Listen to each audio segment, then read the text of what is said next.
ഓം ശ്രീരാമചന്ദ്രായ നമ. എല്ലാ സജ്ജനങ്ങൾക്കും വിനീതമായ നമസ്കാരം. ഇന്ന് ശ്രീ വാൽമീകി രാമായണം കിഷ്കിന്ധാകാന്ഡത്തിലെ 34-ാമത്തെ സർഗമാണ് വ്യാഖ്യാനിക്കുന്നത്. രാമസന്ദേശത്തെ അറിയിക്കുന്നതാണ്, ലക്ഷ്മണൻ അറിയിക്കുന്നതാണ് ഇതിൻ്റെ പ്രതിപാദ്യ വിഷയം. തമപ്രതിഹതം ക്രുദ്ധം പ്രവിഷ്ടം പുരുഷർഷഭം സുഗ്രീവ ലക്ഷ്മണം ദൃഷ്ട്വാ ബഭൂവ വ്യതിരേന്ദ്രിയ. നരവ്യാഘ്രനായിരിക്കുന്ന ലക്ഷ്മണൻ ക്രോധത്തോടു കൂടിയിട്ട് തടസ്സമറ്റകത്ത് കിടന്നത് കണ്ടു കഴിഞ്ഞപ്പോൾ സുഗ്രീവന്റെ ഉള്ള് വെന്തുപോയി.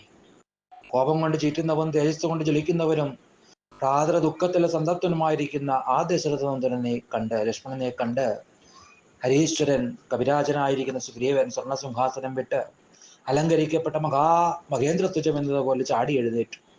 വാനത്ത് പൂർണ്ണചന്ദ്രനോടൊപ്പം തരാഗണങ്ങൾ എന്നതുപോലെ രുമാദികളായിരിക്കുന്ന സ്ത്രീകളും സുഗ്രീവനോടൊപ്പം എഴുന്നേറ്റു. സംരക്തനയന ശ്രീമാൻ സഞ്ചാര കൃതാഞ്ജലി.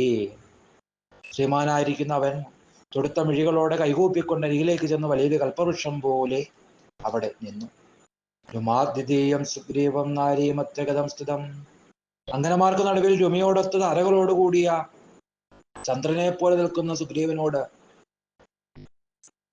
ദുഷ്ടനായിരിക്കുന്ന ലക്ഷ്മണൻ പറഞ്ഞു: സത്താഭിജാത്യ സമ്പന്നനും കനിവുള്ളവനും ജിതേന്ദ്രനും കൃതജ്ഞനും സത്യവാദിയുമായിരിക്കുന്ന രാജാവ് ലോകത്തില് പൂജിതനായിട്ട് തീരുന്നു.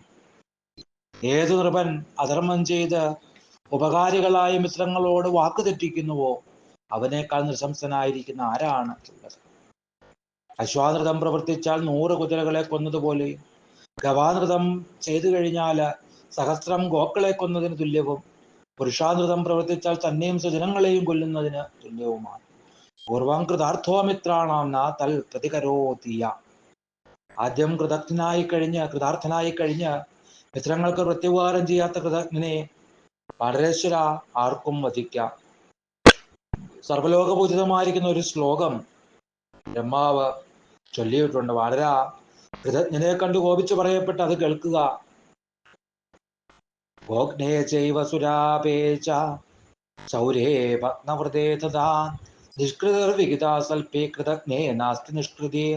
ഗോഗന്ധാവിനും സുരാപാനിക്കും ചോരനും ഭഗ്നവൃതനും സജ്ജനങ്ങൾ പ്രായച്ചിത്തം വിധിച്ചിട്ടുണ്ട്. കൃതജ്ഞന് പ്രായച്ചിത്തമില്ല. അല്ലയോ വാനര, രാമൻ മുമ്പ് ചെയ്തു തന്നതിന് പ്രത്യുപകാരം ചെയ്യാത്ത നീ അധമനും കൃതജ്ഞനും മിഥ്യാവാദിയുമാണ്. വാനര, കൃതാർത്ഥനായിരിക്കുന്ന നീ രാമൻ ചെയ്തതെന്ന് ഓർമ്മിച്ച് സീതയെ തേടുവാനായിട്ട് ശ്രമിക്കേണ്ടതല്ലേ? എന്നാൽ രാമ്യഭോഗങ്ങളിൽ മുഴുകിയ നീ പ്രതിജ്ഞ നിറവേറ്റിയില്ല. തവളയെപ്പോലെ കരയുന്ന പാമ്പാണ് നീ എന്ന് രാമൻ അറിഞ്ഞില്ല. മഹാഭാഗേന രാമേണ പാപ കരുണവേദിന ഹരീണാം പ്രാപിതോ രാജ്യം ത്വം ദുരാത്മാ മഹാത്മന. മഹാഭാഗനും മഹാത്മാവും കരുണാവേദിയുമായിരിക്കുന്ന രാമൻ ഭാവിയും ദുരാത്മാവുമായിരിക്കുന്ന നിനക്ക് വാനരരാജ്യം നേടിത്തന്നു. മഹാത്മാവായിരിക്കുന്ന രാഘവൻ ചെയ്തത് ഓർമ്മിക്കാതിരുന്നാൽ നീ കുരമ്പുകളാൽ കൊല്ലപ്പെട്ട് ബാലിയെ ചെന്ന് കാണും. അസസങ്കുചിതപ്പന്ഥ ഏന ബാലേ കഥോഗത. കൊല്ലപ്പെട്ട ബാലി പോയ ആ വഴി അടഞ്ഞിട്ടില്ല സുഗ്രീവ. സമേതിഷ്ട സുഗ്രീവ മാ ബാലിപദ മന്നുക. സത്യത്തിൽ ഉറച്ചു നിൽക്കൂ, ബാലിയുടെ പിന്നാലെ പോകരുത്. ഇക്ഷാകുവരന്റെ വില്ലിൽ നിന്ന് വിടപ്പെട്ട പച്ചതുല്യങ്ങളായിരിക്കുന്ന ശരങ്ങളെ നീ കാണുന്നില്ല നിശ്ചയം. അതുകൊണ്ടാണ് നീ ഭോഗങ്ങൾ സുഖമായി അനുഭവിക്കുന്നതും രാമകാര്യത്തെ മനസ്സുകൊണ്ടുപോലും ചിന്തിക്കാതിരിക്കുന്നതും. ഇങ്ങനെ ക്രുദ്ധനായിക്കൊണ്ട് രാമൻ സുഗ്രീവ സന്നിധിയിൽ ചെന്ന് പറയുന്ന കാര്യങ്ങളാണ് ഈ സർഗത്തിലെ പ്രതിപാദ്യ വിഷയം. എല്ലാവർക്കും ശ്രീരാമ അനുഗ്രഹമുണ്ടാകട്ടെ എന്ന് പ്രാർത്ഥിക്കുന്നു. സർവം ശ്രീരാമ പാദാരവിന്ദാർപ്പണമസ്തു.